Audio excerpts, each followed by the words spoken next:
2 ದಿನಗಳು ಕಳಿಸ್ತಾ ಇರ್ತಾರೆ, ಅದನ್ನ ಪ್ರಾರಂಭ ಮಾಡ್ತಾ ಇರ್ತಾರೆ. ಮತ್ತೆ ಇದು ನಗರ ಪ್ರದೇಶಗಳಿಗೆ, ಬೆಂಗಳೂರು ಅಥವಾ ಬೇರೆ ಬೇರೆ ಕಡೆ ಹೋಗೋರಿಗೆ ಇದು ಅನುಕೂಲ ಆಗುತ್ತೆ ಅಂತೇಳಿ ಮತ್ತೆ 400 ಬಸ್ಗೆ ಟೆಂಡರ್ ಕರೆದಿದ್ದೀವಿ.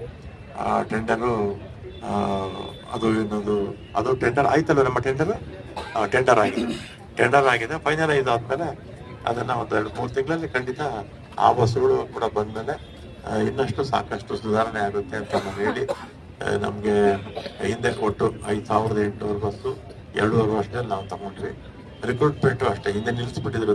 ನಾನು ಕೊನೆಯಲ್ಲಿ ಹಿಂದೆ ಇಲಾಖೆ ಮಿನಿಸ್ಟರ್ ಆಗಿದ್ದಾಗ ರಿಕ್ರೂಟ್ಮೆಂಟ್ ಮಾಡಿದ್ದು. ಮತ್ತೆ ಈಗ 10,000 ಜನ ಟೋಟಲ್ ರಿಕ್ರೂಟ್ಮೆಂಟ್ ಮಾಡಿದ್ದೀವಿ.